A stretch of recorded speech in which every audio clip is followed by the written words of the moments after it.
Hello everyone, I'm Pete O'Farrell, and I guess one of us did not get the memo. We'll let you decide who that is. And I'm Jessica Kurgo. This is your February installment of Walpole News Today. Springtown meeting might be a bit longer than usual this year. The Select Board recently voted to approve the warrant for the town meeting on Monday, May 1st. In his February 28th update to the Select Board, Town Administrator Jim Johnson said that the Finance Committee has considered all of the budgets on the town and the school side and expects to vote on the budget either at the end of March or beginning of April. A current copy of the Springtown meeting warrant can be found on the town's website. Disappointing but not surprising. Those were Select Board Chair James O'Neill's initial words in response to the conclusions of a recent study on Walpole's old town hall building. Eric Bush, from the Rhode Island-based real estate advisory firm Peregrine Group, outlined the study in a presentation to the Select Board. Peregrine drew from the findings of studies conducted over the last several years and considered rent along with other operating expenses to determine cost estimates for the building's redevelopment in different scenarios. Renovation will cost roughly $8 million, while return on that investment, coupled with tax incentives, would only amount to roughly $3.7 million. Here's more from that presentation. The costs, unfortunately, have continued to rise since previous studies. Interest rates have also risen, which challenges a little bit further.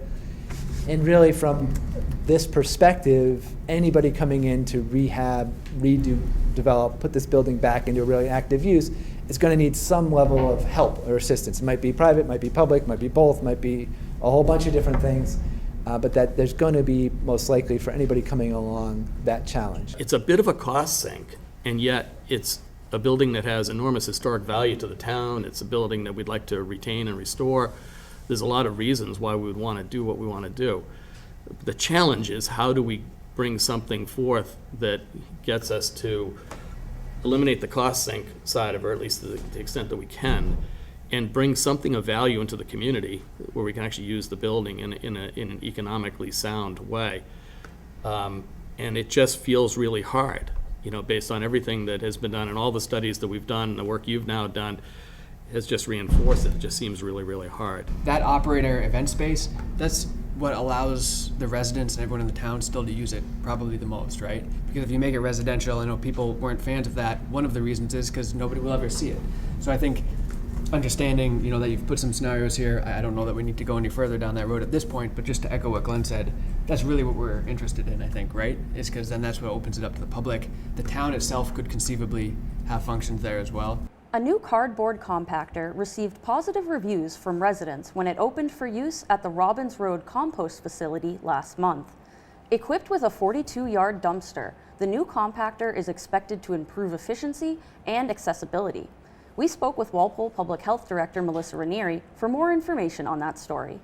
So we're really excited to have the new compactor. So if those that did utilize the site before, remember we used to have two 30-yard roll-off dumpsters. So they were the open top style bins, and there was a lot of struggle from those individuals that potentially couldn't reach over the containers. So now with the new compactor, it is a 42-yard dumpster, and it's attached to the compactor, which has a hopper. The hopper has two access points, so those driving into the site can access it from either side. There's a door on both sides, and the doors are far lower, so those that potentially are shorter or maybe have a heavier box that would be hard to lift it and put it over the dumpster has a lot easier access now.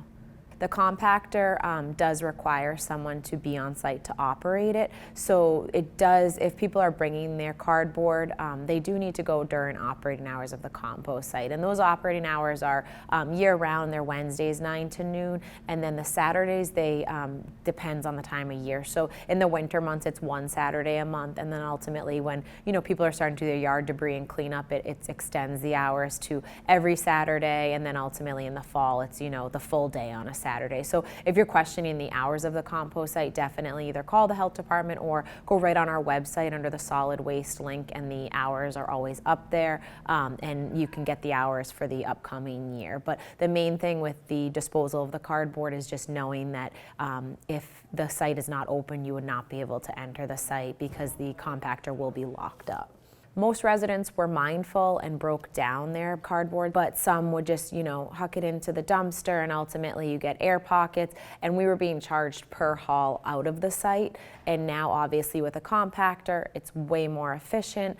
We started this program on the 15th of February, and we're at the 8th of March, and we have not emptied that compactor dumpster yet, and I don't even think it's halfway full. So it will be a savings for sure, and I think it just is a better utilization of the space. I went there expecting the worst, because obviously when you change anything, there's room for error, room for, snafus to take place, but ultimately I received nothing but positive feedback. A lot of residents were saying, oh, we should have done this sooner, this is amazing, this is great. So all rave reviews. Again, I'm very mindful that change brings, concerns or questions or comments, so ultimately there may be some that will arise in the future, but if there are, definitely don't hesitate to call the health department and reach out, and obviously if there's something that we can change, we'll definitely do so. New England Spartan Basketball is bringing athletes together to raise money for Emmanuel Urea, a 6-year-old Walpole resident who was diagnosed with cancer in 2020. Registration is currently open for students in grades 1 through 9 for the basketball clinic, which is scheduled to take place on Sunday, April 1st at the Johnson Middle School from 1 p.m. to 3 p.m. Dan Lemieux and Amanda Harris from New England Spartan Basketball joined us at the studio to share more about the clinic. How did you initially hear about Emmanuel's medical diagnosis, and what's your understanding of the effort to raise money on his behalf? So I've known Emmanuel's father, Edison, for about a year now. We started working together a year ago at Cambridge Housing Authority. Edison became a very good friend of mine right away. He loves to talk about his family, loves to tell me about his culture and where he's from. He's an immigrant from Colombia. Probably last year he was telling me how his son Emmanuel had cancer, was in remission, he was doing really well, and how happy he was about that. And then maybe 6 months after knowing him, Edison told me again how Emmanuel's cancer's back, and they were going to start doing treatments. We had seen that Boyden was helping Emmanuel a lot, and all the parents around town, and we thought it'd be nice to do something as well. Me and Pat both went to Boyden. Pat's a father now of a kid in Boyden and in the same grade as Emmanuel. So we thought we needed to do what we can to help out, which is when we decided we're going to do this fundraiser clinic. Why did the community at New England Spartan Basketball feel it was important to support Emmanuel's medical fund? We thought it was important just because myself and also my husband, we are Boyden parents, part of the Walpole community. Our kids are in Boyden Elementary School. We heard about Emmanuel, about how his cancer was back, and we really wanted to help out a family that's in need. As parents, we couldn't imagine this happening to our family. It hits home to our family just because we do have a 6-year-old son, so we can't imagine what they are going through right now, and we wanted to help out as much as possible as we could. Dan, can you tell us, just from knowing Emmanuel, what kind of person he is? Emmanuel is a very brave and strong little kid, and he really takes after his father, Edison. Emmanuel loves to have fun like every little kid, loves going on adventures, loves roller coasters, loves being at home and playing video games with his brother. He's such a sweet, sweet kid. If you got to know him right now, you wouldn't even know he was going through this battle right now. He's always has a smile on his face, and just loves being with his family, loves being with his friends. 2 changes to Walpole's residential trash and recycling collection schedule took effect on Monday, March 6th. Impacted residents were notified of the update in late February by a mailer from the town's waste collection company, Boston Carting Services, LLC. More details regarding the collection change can be found on the town's website. A new club at the Walpole Council on Aging aims to connect members with different volunteer opportunities around the community. The COA volunteer group held their first meeting earlier this year and is working to establish membership and connections with organizations throughout the town. Here's more on that story. I think volunteering is probably one of the most important things I've ever done since I've retired. It not only helps people, but it helps me as an individual. I feel better. by knowing that I'm helping somebody. And that's what makes me come out here, because I volunteer a lot, but there's always other opportunities that are out there, and to share experiences. It's needed. It's very needed in our community for people to do work for the benefit of other people. It's very important for people to be out and socializing. And the tendency when you retire, I think, is to stay home more, and that's so important for our well-being, to be more sociable. There's sometimes a disconnect between what someone thinks they have time for, or someone thinks they can actually do as a senior volunteer, and the obvious opportunities. We heard that in some of the discussion today was, oh yeah, I know that's available in the morning, but I'm not available in the morning.